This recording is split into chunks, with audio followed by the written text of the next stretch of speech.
하겠습니다. 지난 시간에 우리가 방정식을 하고 1차 방정식은 뭐 나름대로 풀기가 쉬워서 2차 방정식을 푸는 방식에 대해서 했습니다. 그래서 2차 방정식은 인수분해를 해서 풀든지 근해 공식을 이용해서 풀든지 혹은 근해 해가 가진 대칭성을 이용해서 풀든지. 근데 대칭성을 이용해서 푸는 방법에 대해서 아마 처음 보셨을 거예요. 오늘은 더 진도를 나가기 전에 그 대칭성을 이용해서 푸는 방법을 이용해서 실질적으로 구체적인 예를 들어서 한번 풀어보도록 합시다. 자, 좀 쉬운 예를 들어서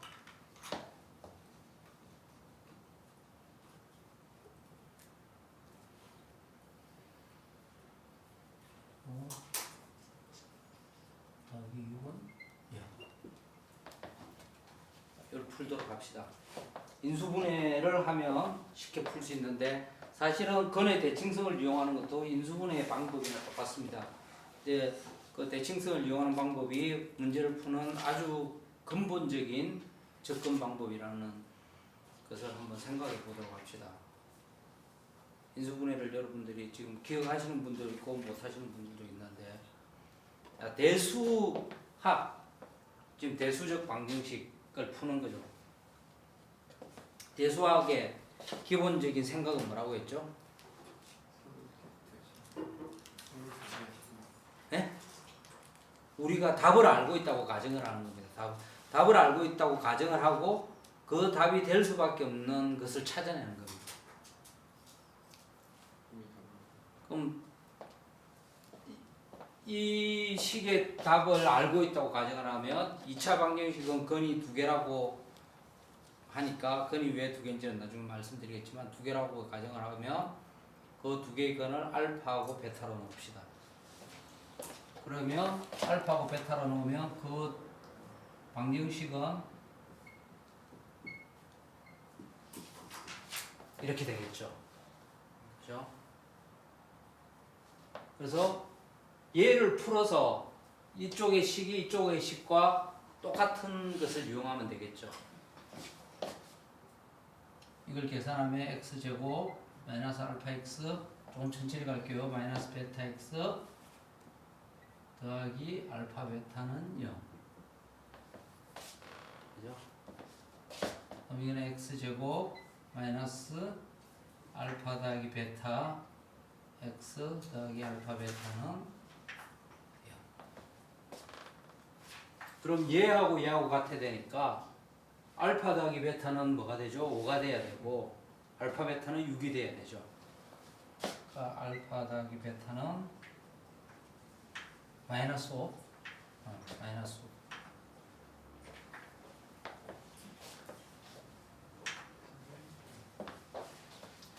5. 알파 베타는 6이 돼야 됩니다.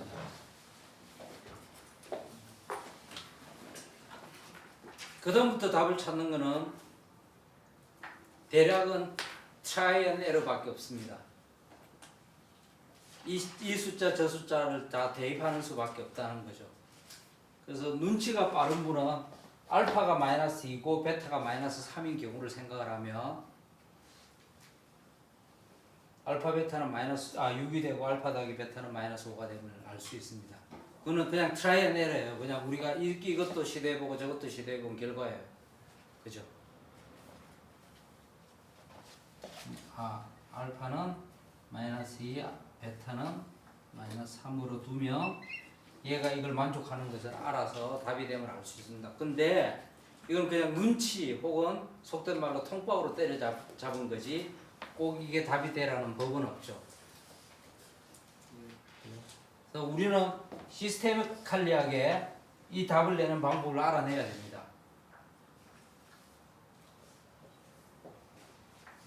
그러면 이 식에서 우리가 답을 알아내는 방법은 뭐라고 했죠? 만일 우리가 알파 마이너스 베타의 값을 안다면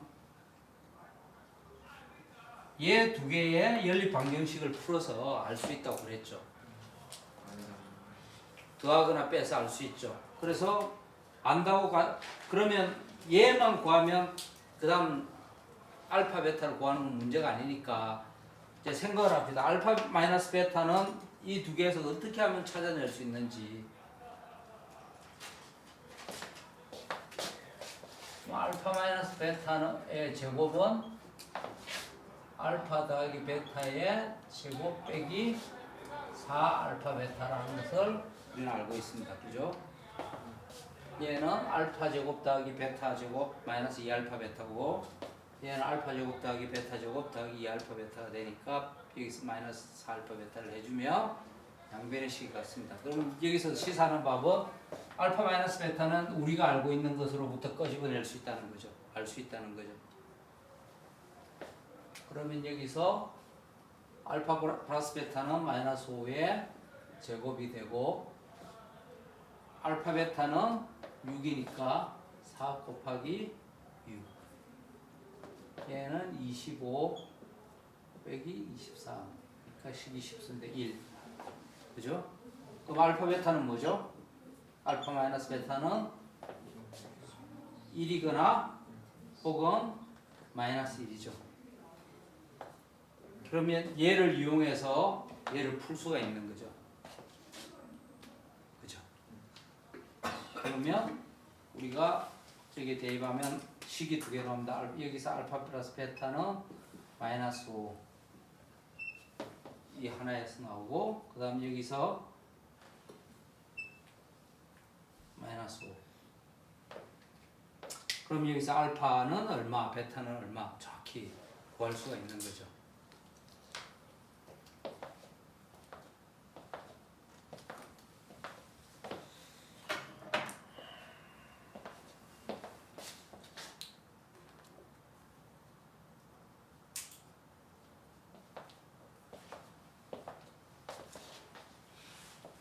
옛날 사람들은 이걸 또 어떻게 구했는지 생각을 해볼 수가 있습니다.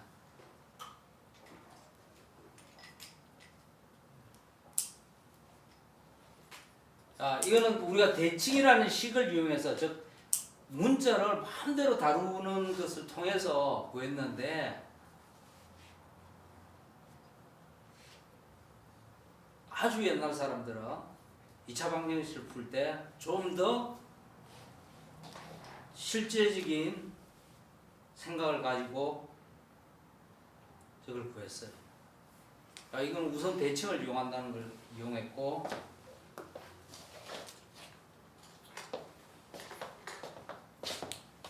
이런 식으로 생각을 했습니다.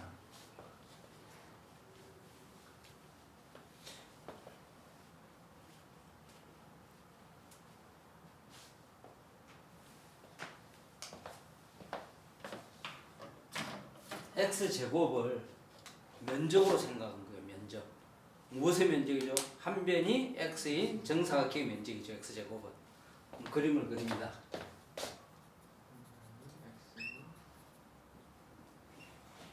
x제곱이 되겠죠?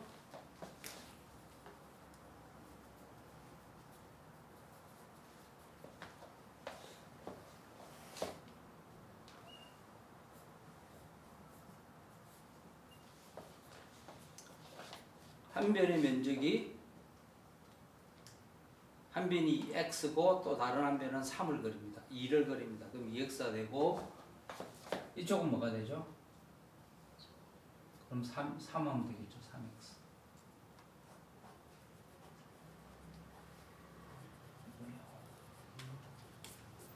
별로 안 좋더라죠?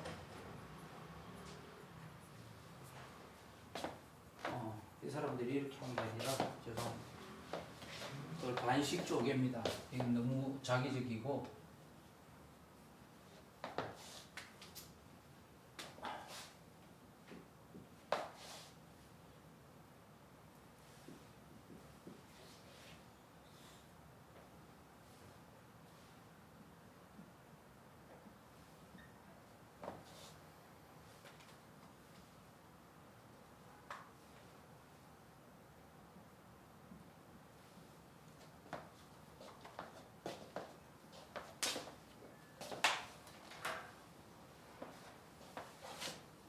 얘가 얼마가 돼야 되는 거죠?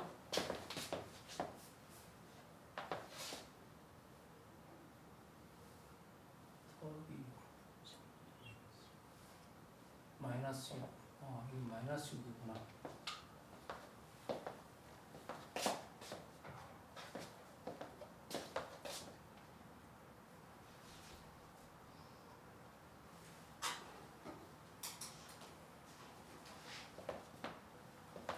문제를 바꿔야겠네요. 죄송합니다. 옛날 사람들은 x제곱 더하기 5x는 얘를 구한다.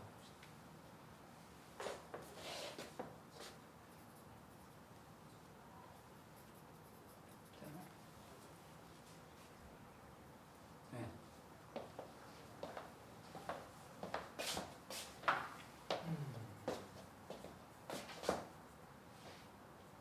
그럼 이쪽 면적이 이것을 통틀어서 6이 돼야 되는 거죠.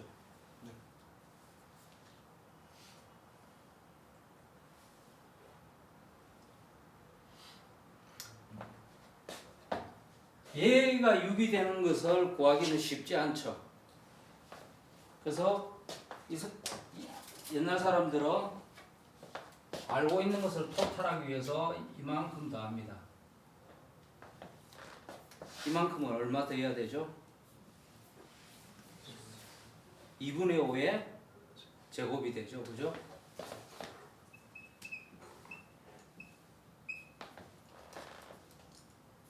그럼 2분의 5의 제곱을 되면 얘 전체는 뭐가 됩니까?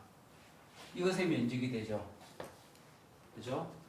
x 더하기 2분의 5의 제곱이 됩니다.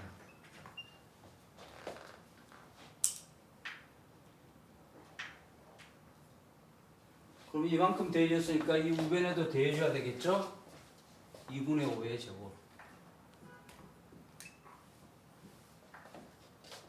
그죠? 그럼 얘가 뭐가 된다는 거죠? 6 더하기 이렇게 된다는 겁니다. 그럼 이제 x를 구할 수가 있겠죠. 그죠? x 더하기 2분의 5는 이것에 루트를 씌우면 되고, 그래서 x 더하기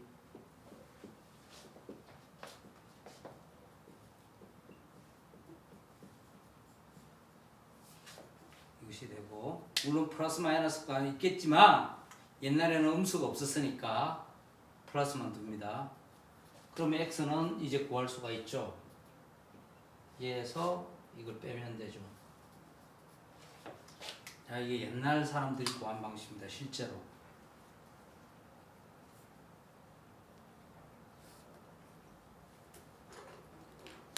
자, 이 풀이 방법의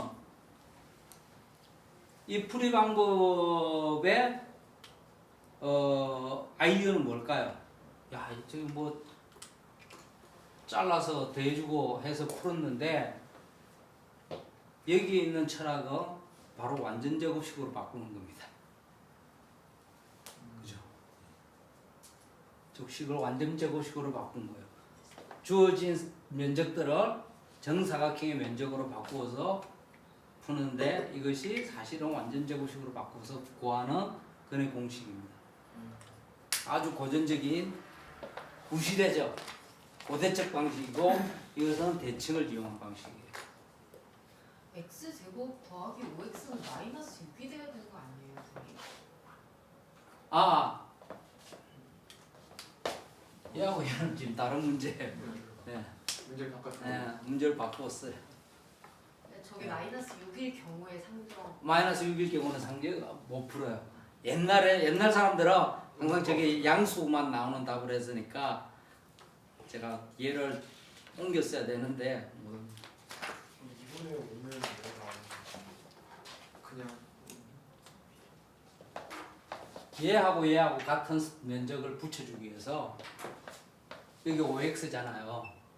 이걸 반식 쪽에서 여기 붙여주고 여기 똑같은 것을 붙여줬어요. 얘 붙여주고 얘 똑같은 걸 붙여주려면 얘를 반식으로 나눌 수밖에 없죠. 한 변 길이는 x고 그죠? 한 명이랑 2분의 5인 사각형. 네. x는 뭔지 모르지만 모르죠. 네.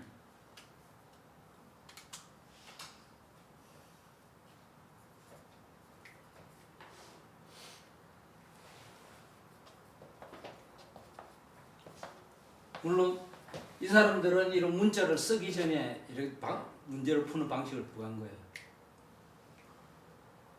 문자를 쓰고 나서야 우리가 대수적인 방정식을 풀기 쉬워졌지만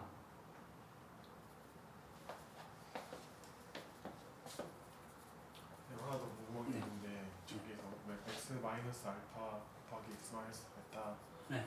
하신 거예요? 그냥 플러스 알파 플러스 베타 맞나요? 얘를 푸는 거죠.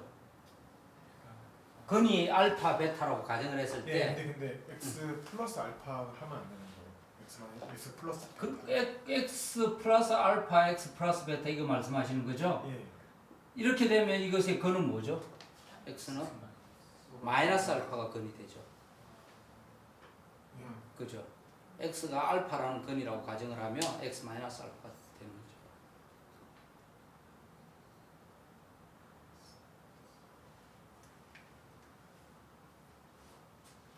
식 자체를 0으로 만드는 근은 뭘까요? 그죠?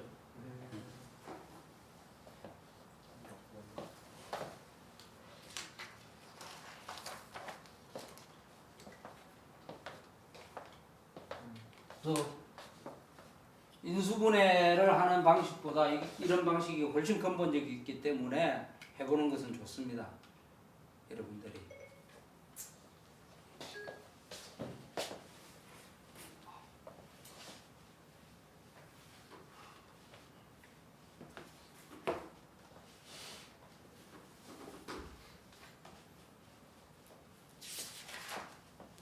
수의 체계를 하면서 대수학의 기본 정리에 대해서 이야기를 했는데 여전히 그게 무슨 의미인가를 모르시는 분들이 많을 거예요. 그죠? 왜 그걸 대수학의 기본 정리라고 부르는가 이것도 잘 모를 테고 근데 대수학이라는 것은 결국은 뭐죠? 방정식을 풀기 위한 거예요. 방정식을 푸는 방식에 대한 기본 정리라는 뜻이에요. 자, 우리가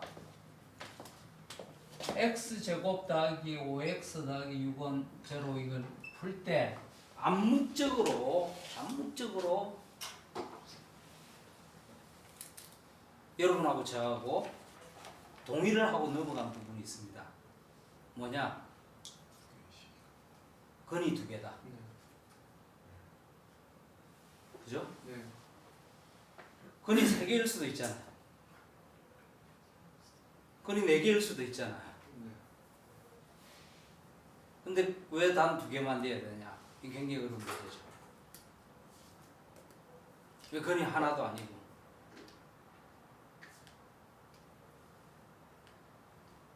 거기에 대해서 의문을 풀어본 적은 없죠. 네.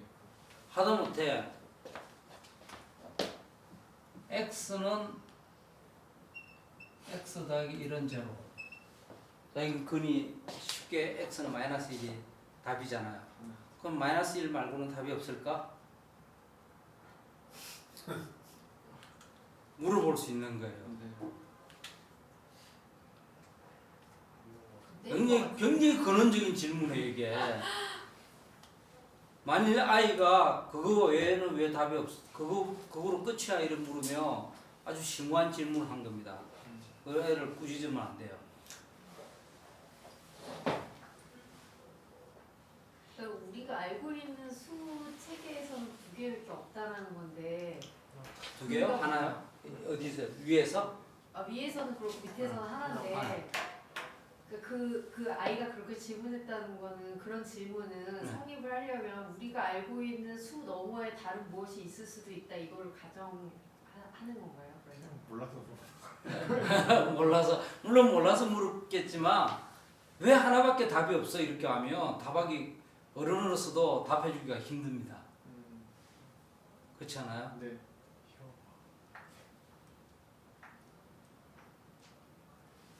답이 여러 개 있을 수도 있죠. 그럼 n차 방정식의 근이 n개라는 거를 증명한 사람이 있는 건가요? 없는 건가요 지금까지? 무슨 얘기죠? 그러니까 2차 방정식에는 근이 2개고 1차 방정식 근은 1개고 뭐 3차 방정식 근은 3개고 예. 이거를 증명한 사람은 없다라는 건가요? 있죠. 그래서 제가 수의 책에서 말씀드린 게 대수학의 기본 정리라는 거예요. 그게 굉장한 정리인 거죠.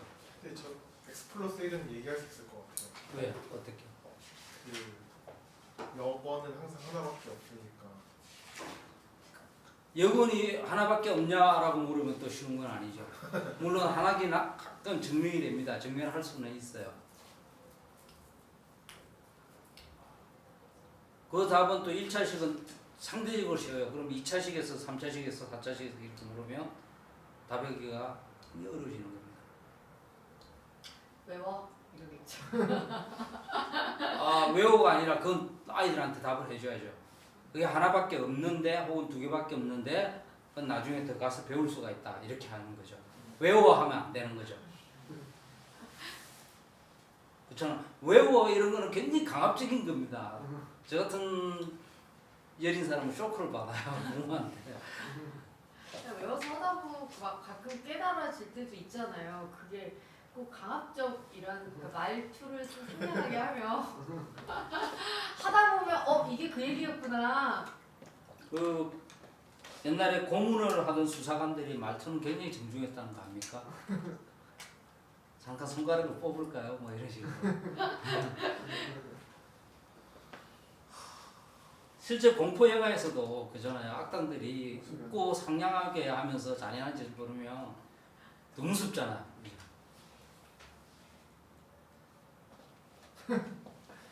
왜요? 네, 그렇죠.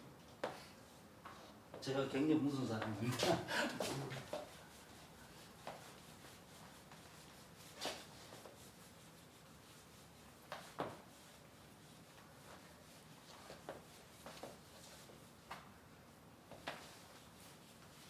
어차피 이 시간은 어른을 위한 현대 수학은 우리가 교과서에 있는 문제를 풀기 위해서 하는 게 아니잖아요. 제가 아주 싫어하는 수업이 검정고시형 수업입니다. 그건 배움의 본질하고는 전혀 상관이 없어요. 그렇잖아요. 수체계를 할 때 우리가 수를 어떻게 확장을 했어요? 덧셈으로 시작해서 크기에서부터 했잖아요. 우리가 큰 수를 만들 수 있다면 작은 수를 만들 수 있다. 이런 식으로 확정을 했잖아요. 그것을 다른 방식으로 생각을 할 수 있습니다.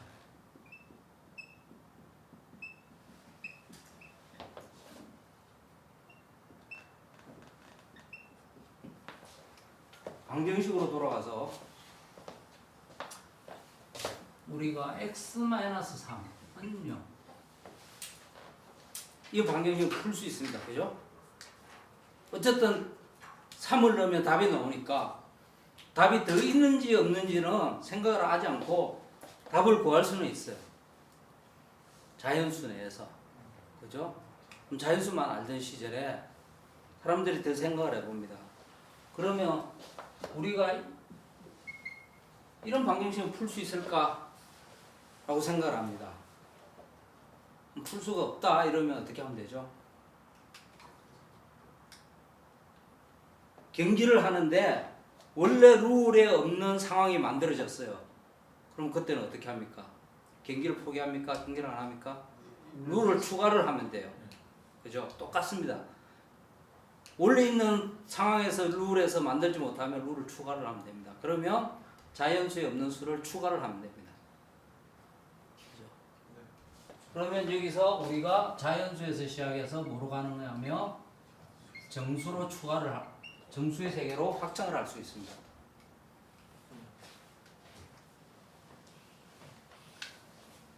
우리가 수의 체계로 확장한다는 것은 아주 구체적인 혹은 실질적인 문제를 해결하기 위해서 수를 추구했다고 볼 수도 있습니다. 2x는 1 방정식을 생겼어요. 어떻게 하죠? 또 추가를 하면 됩니다. 그럼 뭐죠? 그게 유리수입니다. 그죠?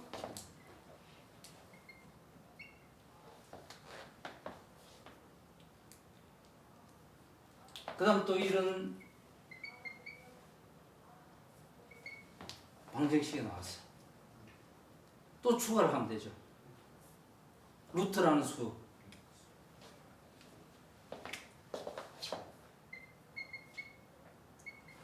그리고 루트를 포함한 어떤 무리수들이 이제 등장하게 됩니다. 추가를 하는 거예요, 계속.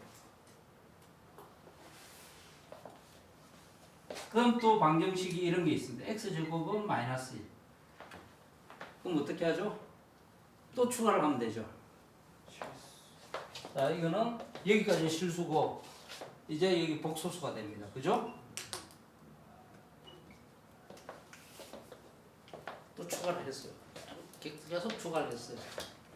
그러면 이제는 아니지만 질문이 생깁니다. 우리가 임의의 방정식이 있는데 임의의 방정식이 이제 다 풀 수 있느냐 안 풀리지 못하냐를 따지면 되죠. 만일 다 여기까지 와서 우리가 임의의 방정식을 만들었어요. 어떤 꼴이든 그 꼴에서 문제를 풀 수 있으면 수체 내에서 풀 수 있으면 더 확장할 필요가 있을까요? 없을까요? 없죠. 이제 우린 그 룰을 내서 다 넣을 수 있으니까 굳이 필요 없는 룰을 추가를 할 필요가 없어요. 그죠? 그 말은 임의의 방정식은 이 수체계 내에서 해를 가진다는 말이에요. 첫 번째. 해의 존재성이 있는 수체계가 완벽하게 만들어진 거예요. 그죠? 그럼 두 번째. 이 방정식이 차수에 따라서 근의 몇 개를 가질 수 있느냐 물을 수 있죠. 근데 당시에 많은 수학자들이 n차는 n차일 것이다 라는 추측을 하게 됩니다. 왜냐? 직접 구해보니까 존재를 하는 거예요. 오일러 같은 사람은 엉터리지만 어쨌든 내가 증명을 했다고 주장을 했어요. 나중에 다른 수학자들이 하지만 그래서 그것이 바로 유명한 대수학의 기본 정리로 나타나게 됩니다. n차 방정식의 해는 몇 개다? n개 존재한다. 복소수 체계 내에서. 더 할 필요도 없이. 굉장히 중요한 거죠. n개를 찾으면 더 이상 찾을 필요가 없어요. 더 많지도 않아. 만일 우리가 n-1개를 찾았다 이러면 하나를 더 찾을 필요성이 있죠. 수학이 가져다 주는 그 힘의 하나는 쓸데없는 노력을 하지 않아도 된다는 것을 알려줍니다. 그러면 저 복소수까지 하고 났더니 네. 다른 수는 더 이상 이제 필요가 없다라는 거를 네. 어떻게 그럼 어떻게 증명하는지 이제 좀 더 수학을 많이 배우셔야 됩니다. 증명은 된 거고. 예, 증명을 했습니다. 일찍 증명이 됐어요. 한 200년 전에 됐으니까 우리는 거기서는 걱정 안 해도 됩니다. 자, 헛수고를 안 해도 되는 게 있고 일을 더 해야 된다는 것도 알려줍니다. 만일 우리가 7차 방정식에서 근을 찾아야 되는데 5개를 발견했다. 2개를 더 찾아야 될 필요성이 있는 거죠. 아직 우리의 일이 다 끝나지 않았다는 걸 보여줍니다. 굉장한 거죠. 이제야 대수학의 기본 정리가 왜 기본 정리인가를 여러분들은 이해하실 거예요.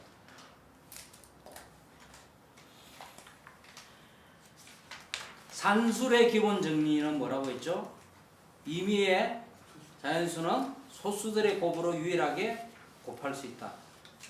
그죠? 그 방법은 유일합니다. 다른 방식이 없죠. 딱 유일하다. 그래서 굉장히 기본적인 정리입니다. 그 다음 두 번째 대수학의 기본 정리. 대수적 방정식이 있으면 복소수 체계 내에서 n개의 근이 있고 정확하게 n개의 근이 있는 거예요. 자, 이거는 2개로 칩니다. 가령 x제곱은 0. 그럼 x는 0이죠. 0이 중복해서 2개 있다고 보는 거예요. 그냥. 그래서 그걸 중근이란 말을 쓰는데 2개 있다고 보는 겁니다. N차 방정식은 N개이다. 복소수 체계 내에서 복소수라는 수의 체계 내에서만 그래요. 우리가 만일 다른 수의 체계를 만든다 그러면 다를 수는 있어요. 여러분들은 다른 수의 체계는 아직 생각할 필요가 없으니까 왜 수의 체계를 확장하고 복소수에서 끝이 나는가도 이제 여러분들은 이해를 하실 겁니다.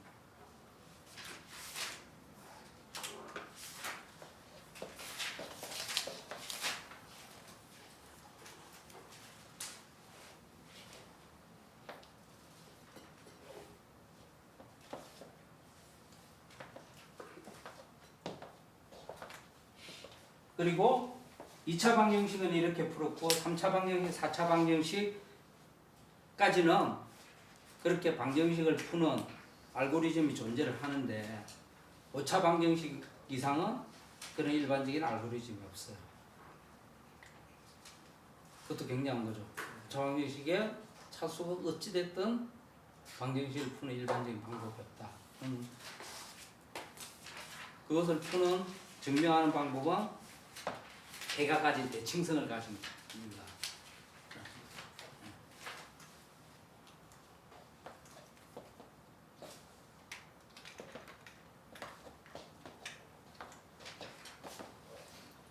이제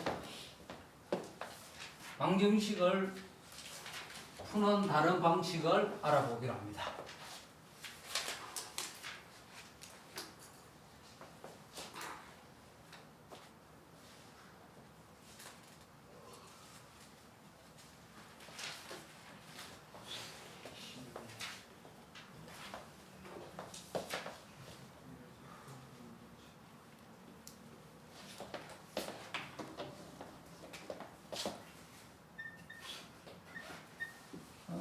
방정식을 그림으로 푸는 법이에요.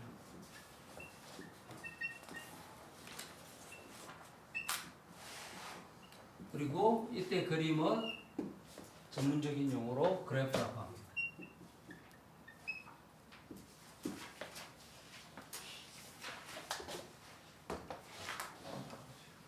그래프를 설명하기 위해서 우리는 좌표라는 것을 여러분한테 설명드리려고 합니다. 좌표는 어디 H라고.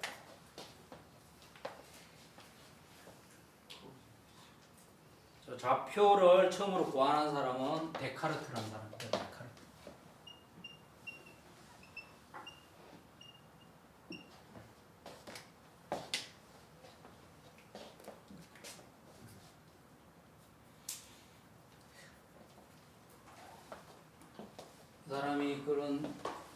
사람이 좌표를 발명하게 됐지만 지수 표기법도 처음에 만든 사람이에요. 그러니까 2 곱하기 2 곱하기 2는 그렇게 다 쓸 필요 없이 숫자 위에다 올려서 표기하자 고 하는 사람이에요. 데카르트가 그런 일화가 있습니다. 누워서 천장을 보다가 천장이 이렇게 생겼겠죠. 어쩌도 안 봤지만 이렇게 생겼을 거예요.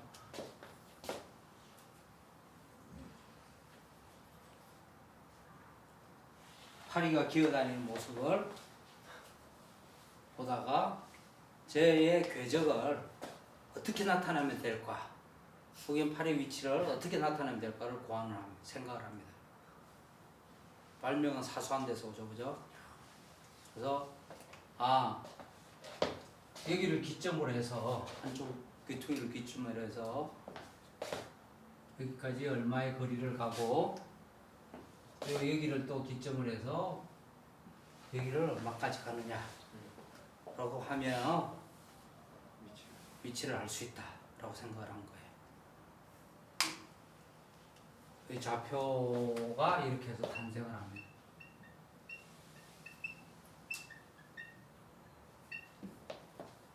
좌표, 앉아있는 자리라는 뜻이에요. 앉아있는 자리. 요즘 좌표는 다른 뜻으로 쓰이죠, 그죠? 인터넷 주소를 좌표라고 그러죠. 좌표 좀 찍어봐 하면 인터넷 주소를 말해줍니다. 그렇게 말고 여러분들이 실생활에서 좌표를 쓰는 경우 있습니까? 혹시 쓰시는 분? 어떤 데 쓰세요? 칼 같은 거 저희는 인쇄 쪽을 하는데 네. 장비가 이렇게 칼 자를 때 아, 인쇄 쪽 디자인 하시는 분도 컬러 좌표라는 것도 쓰죠. 컬러색. 그죠? 쓰기도 하고. 친구들하고 만날 때도 쓰지 않아요? 야, 너 지금 어디냐?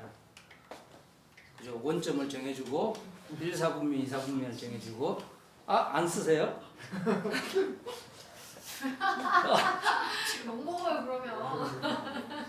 네이버 진짜 찍어도 되는 거예요. 굉장히 정확하게 찾는 방법인데 네이버. 맞다. 요즘 전화기에 또 다 있지 그게. 그렇게 하면 욕 먹어요. 좌표를 찍으라 그러죠 네이버 지도에. 여기 특정한 브랜드가 나와서 그냥 지나가기로 합니다. 이도도 굉장히 아주 편한 거죠. 자, 어떤 물체의 위치를 나타내는데 좌표를 주면 서로 간에 어떤 정보를 전달하기 편한 게 있습니다. 그죠? 근데 데카르트의 위대한 점은 데카르트 좌표의 위대한 점은 뭐냐? 점을 계산할 수 있게 시작한 겁니다. 점을 계산.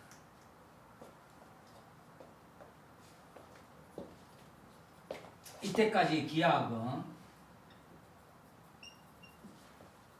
자와 콤파스로만 했습니다.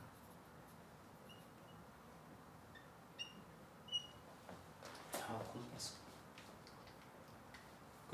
이때까지의 데카르트 이전까지의 기하학은 무엇을 연구했느냐? 대부분은 2차 곡선, 원뿔 곡선이라는 것을 연구를 했습니다.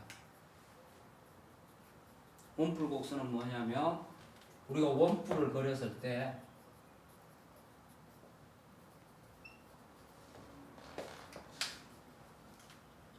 원뿔을 여기하고 수평으로 잘랐을 때 나타나는 궤적, 그리고 여기하고 비스듬히 잘랐을 때 나타나는 궤적.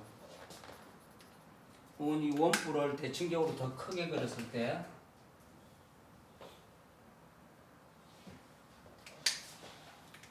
얘를 수직으로 잘랐을 때 나타나는 궤적.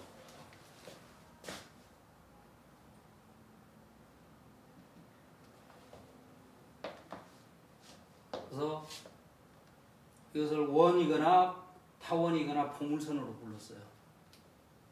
고대 그리스 시절부터. 그래서 고대 그리스 사람들은 얘들이 어떤 성질을 만족하는가, 각각의 모양들이,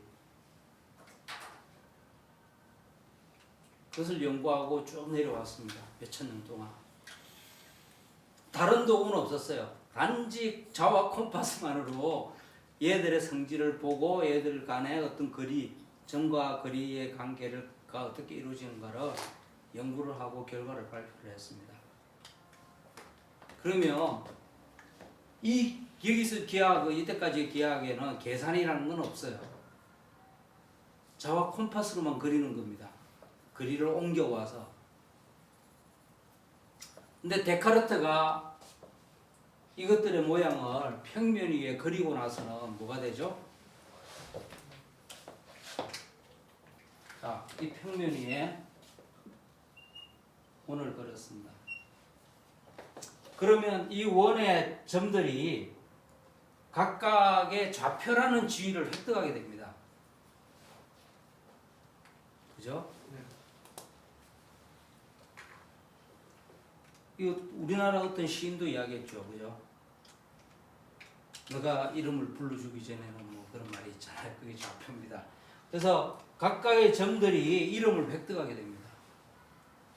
이름을 가지는데 다른 이름이 아니라 이 이름은 뭐로 표시되느냐? 숫자로 표시됩니다. 숫자로 표시된다는 것은 각 점들과 각 점들이 계산을 할 수 있게 됩니다. 즉 그림들이 계산으로 수로 표시될 수 있다는 거예요. 첫 시간에 기억이 날지 모르겠는데 우리가 세상의 무엇을 수의 세계로 가지고 오면 여기서 계산을 해서 계산이라는 아주 파워풀한 연역의 방법을 써서 세상에 무슨 일이 일어나는 걸 알 수 있다는 거죠. 그러면 이제 이런 기하학적 형체들이 서로 계산을 할 수 있게 되면 더 많은 것을 가져오게 됩니다. 그러면요 선생님 네. 데카르트 전에는 네. 뭐 2차 방정식, 3차 방정식의 그 우리가 좌표 직선, 곡선 그리잖아요. 안 그렇죠. 안 그리고 못 그린 거죠. 그게 그림으로 나타낼 수 있는지도 몰랐죠. 방정식은 있었지만 그 그림으로는 못 그렸다. 못 그랬죠.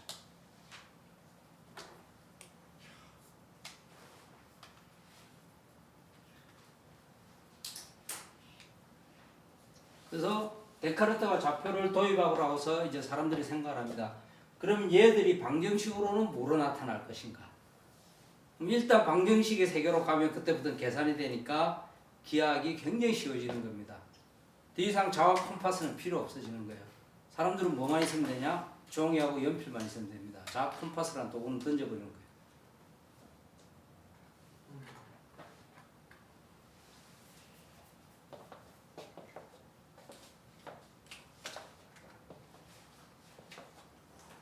자, 보세요. 우리가 방정식으로 처음에 우리가 산술에서 시작했죠. 수. 그죠? 수를 갖고 와서 그것을 방정식으로 보면서 이것을 뭐라고 했죠? 대수학이라 했죠. 자, 이제 데카르트가 좌표계를 발명하면서 이 대수학의 방정식의 모양들이 무엇으로 되느냐? 기하로 됩니다.